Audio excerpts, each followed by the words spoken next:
புரட்சி என்பது ஆணுக்கு நிகராக பெண்களை எல்லா களத்தில் நிறுத்தி ஆணுக்கு நிகராக பெண்களையும் பொருளாதாரத்தை உயர்த்துவது புரட்சி.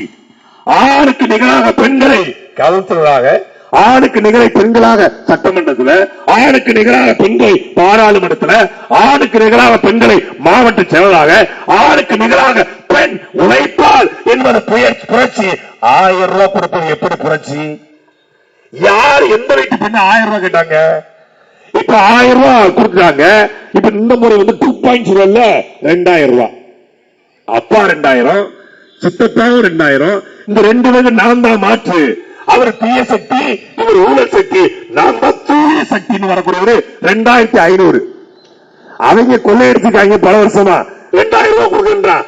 நீ தான் ஊழல்வாதி, ஊழலை ஒழிக்க வர்றிய, லஞ்ச லாவணியங்களை திருத்த வர்றிய. ஒரு பாட்டு போட்டாங்கல்ல, நாட்டு வெல்ல வாரானே, நாட்டு காட்டையோடு வாரானே, நாட்டு வெல்ல போறானே அப்படின்றீங்கள. அப்புறம் எதுக்கு நீங்க 2500? அந்த 2500 எப்படி கொடுப்பீங்க? கட்டினப்பாக வீட்டு வித்தா, பனையூர் வீட்டு வித்தா எப்படி கொடுப்பீங்க? ஒரு பெண்ணுக்கு 2500 என்றால் மாதம் 7500 கோடி. மாதம் 7500 கோடி என்றால் வருஷத்துக்கு 90,000 கோடி. வருஷம் 90,000 கோடி என்றால் 5 ஆண்டுக்கு 4 லட்சம் கோடி.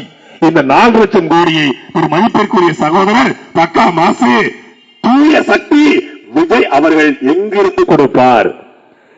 நான் ஆட்சிக்கு வந்தா திமுக கல்வியை தரல, ஆரம்ப கல்வி முதல் ஆராய்ச்சி கல்வி வரை இலவசமா தருவேன்.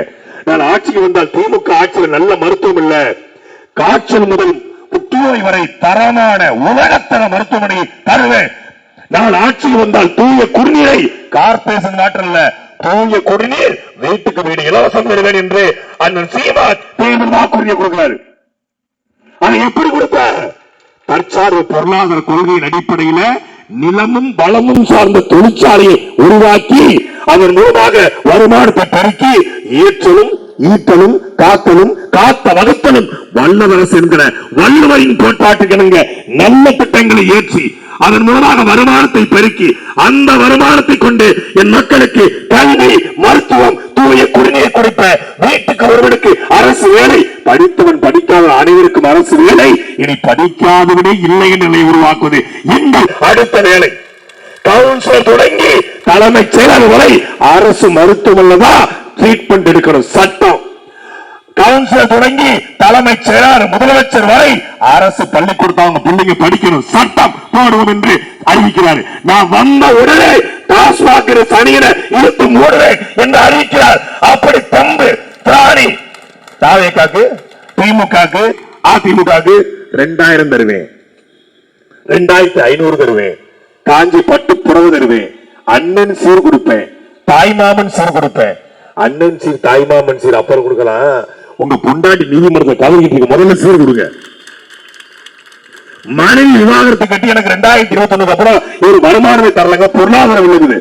நான் கேட்கிற ஒரே ஒரு கேள்வி, தாவேக்கால கூடிய எங்க அக்கா தங்கச்சி கிட்ட, நண்பா நண்பீஸ் கிட்ட, தோழா தோழிஸ் கிட்ட கேட்கிறேன், உங்களுடைய அப்பா உங்க அம்மாவை அடிச்சு விரட்டிட்டு, உங்களையும் வீட்டை விட்டு விரட்டிட்டு, உங்க தம்பியும் விரட்டிட்டு, உங்களுக்கு தெரியாத இன்னொரு பெண்ணோட உங்களுக்கு தெரிஞ்ச திருமணத்துக்கு வந்தா நீ என்ன ரியாக்ட் பண்ணுவ? இது பிரச்சனை. இது பிரச்சனை.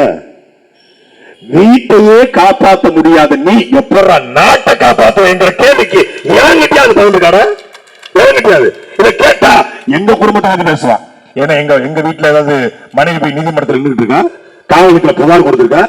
எங்க அண்ணன் வீட்டுல நாங்க குடும்பத்தோட வாழ்ந்துட்டு இருக்கோம்டா, உங்களை மாதிரி இல்லடா, ஐயோட்டா. வீட்டை காப்பாற்ற முடியல, நாட்டை காப்பாற்ற வராரா அண்ணன் சீரு, தாய்மாமன் சீரு. திமுக ஊழல் சக்தி, ஆமா மாற்றுக்கிறது இல்ல. அதிமுக ஊழல் சக்தி மாற்றுக்கிறது இல்ல. அதை சொல்ல விஜய்க்கு தகுதி இருக்கா? ஏன்னா லாட்டரி சீட்டு வைக்கிற அயோக்கிய போய் ஆதவ பக்கத்துல வச்சுக்கிட்டு நீ எப்படி ஊழலை ஒழிப்ப?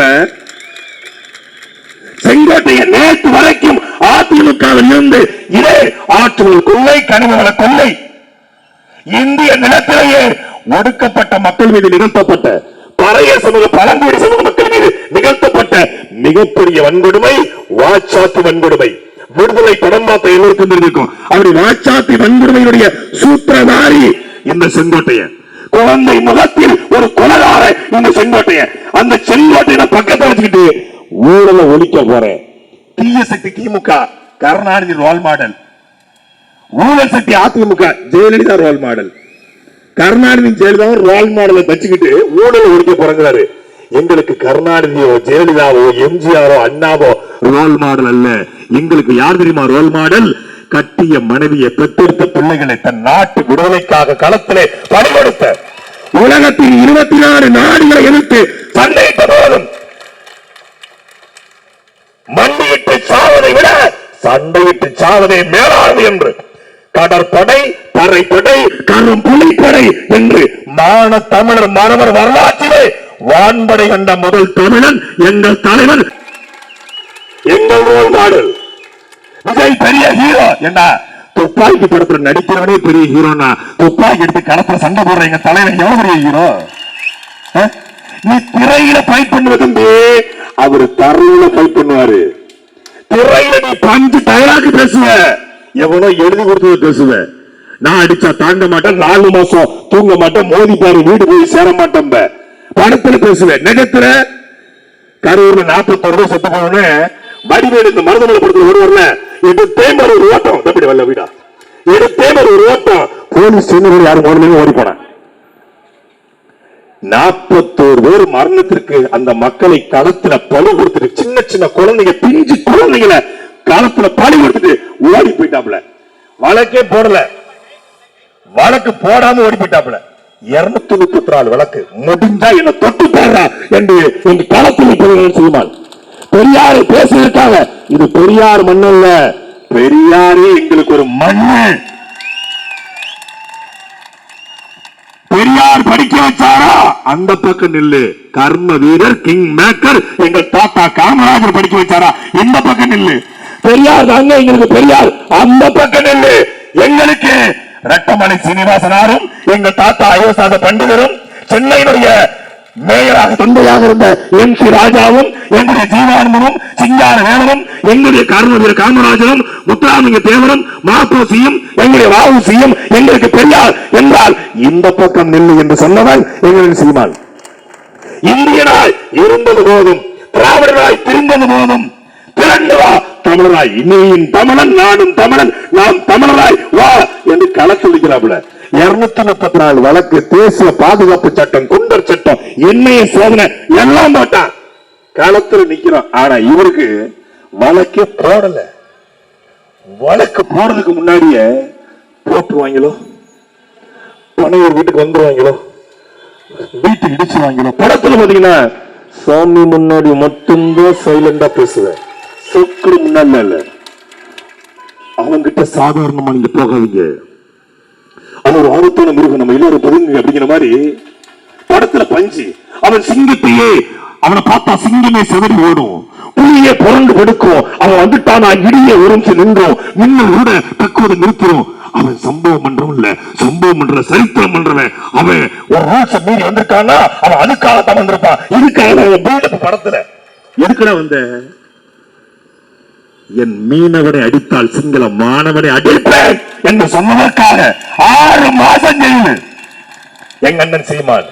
நீ ஒரு வழக்கு, ஒரே வழக்கு, ஓடி போய் வீட்டுல படுத்துக்கிட்டு, அதுவும் விஜய் வீட்டை போட்டு உட்கார்ந்தாப்ல, வழக்கே போடலங்க, அப்ஸ்காண்ட் ஆயிட்டாப்ல. ஏய் உன்னையெல்லாம் தேடவே இல்லையே பண்ணா. நான் இன்ஸ்பெக்டர் கூப்பிட்டு கேட்டேன், ஏங்க இவர் மேல வழக்கு இருக்கா அப்படின்னு. அவர் மேல வழக்கு இல்லைங்க. அப்படி இருக்கு, அவர் எதுக்கு அப்ஸ்காண்ட் ஆயிருக்கு? யாரு? இந்த எலும்பு தொகுதியில போட்டு போற ராஜ்மோகன். வருத்தப்படாத வாலிப சங்கம் படத்துல கட்டவத்தோடு கட்டவே இல்ல, அது வழக்கே இல்ல, சென்னை சுவிட்சா போட்டு ஓடிட்டான் அந்த ராஜ்மோகன்லாம். ராஜ்மோகன், லைலா மடி, நிர்மல் குமார் ஆக வச்சான். ஒரு வழக்கிற்கே பயந்து ஓடிய கோலைகள் எங்க இதே மண்ணுல. இங்க ஒரு ஆள் இருக்கு. எப்படி தமிழ்நாட்டுக்கு ஒரு எல்லகாத்த ஐயனார் இருக்கானோ, இப்படி இந்த எழும்பூருக்கு ஒரு ஐயனார் இருக்காப்புல. எந்த வழக்காக நினைப்பாப்புல. ஒரு மாவட்ட செயலாளர் எங்களை காவல்துறையிலிருந்து திமுக கண்ணை வேலை விட்டு ஆட்டக்கூடிய எங்க மாவட்ட செயலாளர், நீ ஒரு வழக்குக்கு பயந்து வருன கோலை கோலை. ஆனா இங்க பூச்சாண்டி காட்டுறது அந்த ஸ்டாலின், இந்த விஜயா அந்த டிவிக்கேவா இந்த டிஎம்கே, அந்த டிவிக்கேவா இந்த டிஎம்கே தான் போட்டியே. உங்களுக்காக உங்க விஜய், உங்க அண்ணன், உங்க தம்பி, உங்க தோழன், உங்க நண்பன் உங்களுக்காக எல்லாத்தையும் இழந்துட்டு வெளியே பூரா தாங்கிக்கிட்டு உங்களுக்காக வந்திருக்கேன். அதனால எனக்கு ஓட்டு போடுங்க. ஒரே டைலாக்குங்க. 2026 தேர்தலுடைய தேதிய மார்ச் மாசம் 14ஆம் தேதி காவல்துறை இது தேர்தல் ஆணையம் அறிவிச்சாங்க. அறிவிச்ச உடனே நாங்கள் அவசரமாக வேட்புமனு தாக்கலுக்கான தயாராகிட்டு இருக்கோம். மார்ச் 23 எங்க அண்ணன் சீமான் தேர்தல் பரப்புரையை தொடங்குறாரு. அந்த 10 நாள் 9 நாள், இங்க ஒரு 11 நாள், 10 நாள், கிட்டத்தட்ட 19 நாட்கள் திருத்தணியில் தொடங்கி இன்றைக்கு காலையில 10 மணிக்கு ஆலங்குளம், 11 மணிக்கு பாவூர் சத்திரம், 12 மணிக்கு சங்கரங்கோவில், அப்புறம் வாஸ்தவநல்லூர், இப்பொழுது ராஜபாளையம், விருதுநகர் என்று ஒரு நாளைக்கு 8 கூட்டம். கிட்டத்தட்ட 19 நாட்கள் 164 தொகுதி, ஒரு நாளைக்கு 8 மணி நேரம். NTTV, டைம்ஸ் ஆஃப் இந்தியா என்ற தேசிய ஊடகத்தை பேட்டி, புதிய தலைமுறை நியூஸ் 18 தந்து என்று உள்ளூர் தொலைக்காட்சி பேட்டி, இடையில பிகைமுட்ஸ் கலாட்டா என்று உள்ளூர் யூடியூப் சேனலுக்கு பேட்டி, மக்கள் சந்திப்பு, மனுக்களை பெறுவது, ஆலங்குளத்திலே கல் இறக்குதை, தொழிலாளியை சுட்டுக் கொண்ட அந்த குடும்பத்தை சந்தித்து அதற்கான ஆறுதல் என்று சுற்றி சுழந்த பம்பரமாக சூறாவளியாக இந்த கொழுத்து மையல்ல மக்கள் பிரச்சனையை, இந்திய பிரச்சனை, தமிழ்நாட்டு பிரச்சனை, கனிமவள பிரச்சனை, காட்டுவள பிரச்சனை, நிலவள பிரச்சனை, நீர் பிரச்சனை. நான் வந்தால் கல்வியை எப்படி கொடுப்பேன், மருத்துவத்தை எப்படி கொடுப்பேன், தண்ணீர் எப்படி கொடுப்பேன், டாஸ்மாக் எப்படி போட்டுவேன், கடனை எப்படி அடைப்பேன், என்னுடைய பள்ளிக்கூடம் எப்படி இருக்கும், என் மருத்துவமனை எப்படி இருக்கும், என்னுடைய ஆறு ஏறு தாண்டல் ஏந்தல் கம்மாய் ஓரணி குளம் குட்டை எப்படி இருக்கும், எங்க ஆட்சியில பள்ளிக்கரணை ஏரி எப்படி இருக்கும், எங்க ஆட்சியில கூவம் ஆத்துல படகு ஓட்டுகிற காலத்தை உருவாக்கும் என்று மக்கள் மொழியில மக்கள் பிரச்சனையை ஒவ்வொரு மணி நேரம் எடுத்து வைக்கிறார். ஒரு மதிப்பிற்குரிய ஐயா எடப்பாடி, அவருக்கு 74 வயசு, பிரச்சாரத்துக்கு போறாரு. ஐயா முதலமைச்சர் ஸ்டாலின் 74 வயசு, பிரச்சாரத்துக்கு போறாரு. ஐயா உதயநிதி ஸ்டாலின், அவருக்கு 45 வயசு ஆகுது, அவரும் பிரச்சாரத்துக்கு போறாரு. 5 இடம். இன்னைக்கு ஐயா ஸ்டாலின் புதுக்கோட்டையில பேசுறாங்க, உதயநிதி திருச்சி லால்குடியில பேசுறாரு, ஐயா எடப்பாடி தஞ்சாவூர்ல பேசுறாரு, எங்க அண்ணன் தென்காசியில பேசுறாரு, மரியாதைக்குரிய பக்கா மாசு பனையூர்ல பேசிட்டு இருக்காரு. நேற்று ஓய்வு, நேற்று காரைக்குடி, இன்னைக்கு ஓய்வு, நாளைக்கு கன்னியாகுமரி, அப்புறம் ஓய்வு. ஒரு நாள் அது அடிச்சது 2 பேர் ரெஸ்ட் 1 வாரம்ல. மொத்தமே இந்த தேர்தல் தேதி அறிவிச்சு இன்னைக்கு வரைக்கும் 25 நாள் ஆகுது. 25 நாள்ல 164 தொகுதிக்கு அண்ணன் சீமான் போயிருக்காரு. நீதி ரீதியாவா நாடு, நீதி கேட்கவா நாடு அப்படின்னு சொல்லிட்டு பெரம்பூர்ல ஒரு 12 நிமிஷம் வேட்புமனு தாக்கல் பண்ணி, திருச்சி கலெக்டர் 12 நிமிஷம், பாண்டிச்சேரி 12 நிமிஷம், மொத்தம் 36 நிமிஷம், திருச்சி திருநெல்வேலியில ஒரு 20 நிமிஷம், மொத்தம் இந்த 25 நாள்ல 56 நிமிஷம் பேசினா ஒரே அரசியல்வாதி நம்ம பக்கா மாசு. அதுலயும் போய் என்னது நண்பா நண்பீஸ், பாண்டிச்சேரினாலே வெளியூர் மாதா தான், பாண்டிச்சேரியில 60 ஆசிரமம் தான், பெரம்பூர்னாலே சர்ச்சு தான், பெரம்பூர்னாலே பள்ளிவாசல் தான், பெரம்பூர்னாலே நமக்கு சென்டிமெண்ட் தான். என்ன ஆரம்பிக்கலாமா? லஞ்ச் சாப்பிட்டீங்களா? ஸ்ட்ரைட்டா மேட்ருக்கு வந்துடலாமா? அதையும் பார்த்து ஸ்ட்ரைட்டா மேட்ருக்கு வந்துடலாமா? ஸ்ட்ரைட்டா மேட்ருக்கு வந்துடலாமா? லஞ்ச் சாப்பிட்டீங்களா? என்ன நண்பா, என்ன நண்பீஸ்? நண்பா தெரியும், அது என்னப்பா நண்பீஸ்? தமிழ் அகராதியில ஒரு வார்த்தை இல்லையப்பா. கட்சி தலைவர் உடன்பிறப்புன்னு அழைப்பாங்க, ரத்தத்தில் ரத்தமே அழைப்பாங்க, எங்க அண்ணன் தாய் தமிழ் உறவுகள் அழைப்பாங்க. நண்பீஸ் வார்த்தையாப்பா. தோழா தெரியும், தோழி தெரியும், தோழிஸ் வாயில வசம் வச்சு தேக்க நண்பா நண்பீசா சாக்கு வீசு மாதிரி. அங்கேயும் அது சொன்ன தளபதி வேட்பாளர் போட்டிருக்காங்க, அவரு வராரா, இவரும் வராரு. பிப்ரவரி 30 வடிவேலு படத்துல அது மாதிரி பிப்ரவரி மாசம் வந்துச்சுன்னா கூட்டணிக்கு அவரு வராதா, இவரு வராருனாங்க. இப்ப தனிச்சு நிக்கிறாப்லையா? கத்தி கத்தி செத்தாலும் சாவனை ஒழிய தேசிய கட்சியோட திராவிட கட்சியோட கூட்டணி வைக்க மாட்டேன். ஊழலை ஒழிக்கிறோம், அதுக்கு முதல்ல திராவிடத்தை ஒழிக்கிறோம். இந்த நாட்டின் நாசக்கார திட்டங்களை ஒழிக்கிறோம், அதுக்கு பாஜக காங்கிரஸ் ஒழிக்கணும். பாஜக என்பது காவி கட்டிய காங்கிரஸ், காங்கிரஸ் என்பது கலர் கட்டிய பாஜக, திமுக அதிமுக என்பது இரண்டும் திருட்டு கட்சி திராவிட கட்சி என்று 4 கட்சியை ஒன்னா வச்சு ஒருத்தன் தனிச்சு நிற்கிறாப்படை அண்ணன் சீமான் 234 தொகுதியிலும் 117 பெண்கள் 117 ஆண்கள் இந்தியாவிலே முதல் முறையாக திருநங்கையை களத்தில் வைக்க வெள்ளிவாக்கத்தில் அண்ணன் சீமான் நிற்கிறாரு.